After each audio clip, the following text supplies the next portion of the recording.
નમસ્કાર, આપ જોઈ રહ્યા છો નેશન પ્લસ ન્યૂઝ. હું છું આપની સાથે હેતલ ભગત. શ્રાવણ માસના પ્રથમ સોમવારે ભરૂચ જિલ્લા કલેક્ટરે પરિવાર સહિત કંબોઈ સ્તંભેશ્વર મહાદેવના દર્શન પૂજનનો લાભ લીધો હતો. શ્રાવણ માસનો પ્રારંભ થયો છે. શિવ ભક્તો દેવાધિદેવ મહાદેવને પ્રસન્ન કરવા બિલીપત્ર, કાળા તલ, દૂધ સહિતના દ્રવ્યથી પૂજા અર્ચના કરતા જોવા મળ્યા છે. શિવ મંદિરો હર હર મહાદેવના નાદથી ગુંજી ઉઠ્યા હતા. દક્ષિણ ગુજરાતના સોમનાથ તરીકે ખ્યાત પામેલ કંબોઈ સ્થિત સ્તંભેશ્વર મહાદેવ મંદિર ખાતે પણ 1604 વિધિ વિદ્વાન બ્રાહ્મણો દ્વારા કરાઈ રહી છે. શ્રાવણ માસ દરમિયાન લઘુરુદ્ર પણ થનાર છે. ભાવિક ભક્તો શ્રાવણનો પ્રથમ સોમવાર હોય મહાદેવના દર્શનાર્થે ભક્તોની ભીડ જામી હતી. આ સહિત ભરૂચ જિલ્લા કલેક્ટર ડોક્ટર તુષાર સુમેરાએ પણ પરિવાર સહિત સ્તંભેશ્વર મહાદેવના દર્શન કરી ધન્યતા અનુભવી હતી. ભગવાન સ્તંભેશ્વર મહાદેવનું મંદિર આજે આપણે ભરૂચ જિલ્લાના જંબુસર તાલુકાના કાવી કંબોઈ ગામમાં સ્થિત છે.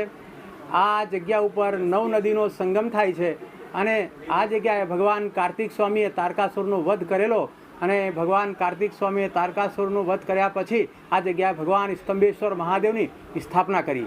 ત્યારે ભગવાન સ્તંભેશ્વર મહાદેવની સ્થાપના થઈ તે વખતમાં પૃથ્વીના બ્રહ્માંડના તમામ દેવી દેવતા, અસુર, ગંધર્વ, નાગ બધા જ ભેગા થઈને આ જગ્યાએ ભગવાન શિવજીની ઉપાસના કરી હતી. સ્કંદ મહાપુરાણના કુમારિકા ખંડમાં 550 પાનાનો ઇતિહાસ આજે ભગવાન સ્તંભેશ્વર મહાદેવનું ખૂબ વિસ્તારપૂર્વક મળે છે.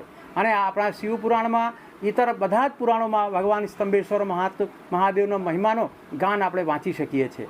આ જગ્યાએ નારદ મુનિએ 10,000 સુધી તપસ્યા કરી અને ત્યાર પછી ભગવાન કપિલ મુનિએ પણ હજારો વર્ષ આ જગ્યાએ તપ કર્યું હતું. ત્યાર પછી હજારો દેવી દેવતાઓએ ભગવાન શિવની આરાધના કરવા માટે આ મહીસાગર સંગમ તીર્થ એટલે કે 9 નદીના સંગમ સ્થળ ઉપર આવતા હતા. આ જગ્યાની એક વિશેષતા એવી પણ છે કે જેમને આપણે બળિયાદેવના નામથી ગુજરાતમાં પૂજીએ છીએ, રાજસ્થાન, ઉત્તર પ્રદેશમાં જેમને આપણે ખાટુ શ્યામના નામથી એમની ઉપાસનાઓ થતી હોય છે અને એના આખા દેશમાં કરોડો ઉપાસક છે. એ ખાટુ શ્યામે પણ આ જ જગ્યાએ ભગવાન સ્તંભેશ્વર મહાદેવની પૂજા કરી હતી અને ભગવતીની એમને પણ આરાધના કરી હતી અને આ જગ્યાએથી એમને સિદ્ધિઓ પણ પ્રાપ્ત થઈ હતી. આજે પવિત્ર શ્રાવણ માસનો પ્રથમ દિવસ છે અને શ્રાવણ માસના દિવસે આજે ભગવાન શિવની આરાધના કરવા માટે હજારો ભાવિક ભક્તો આજે અહીં આવતા થયા છે.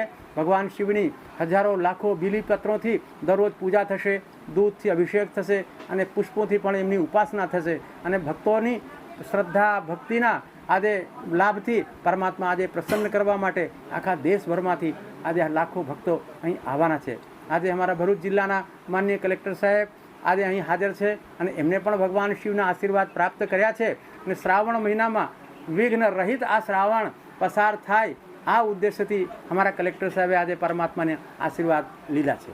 પવિત્ર શ્રાવણ માસની આજથી શરૂઆત થઈ છે અને પ્રથમ સોમવાર છે શ્રાવણ માસનો. આજે અહીંયા સ્તંભેશ્વર મહાદેવ મંદિર ખાતે અમે દર્શન કર્યા.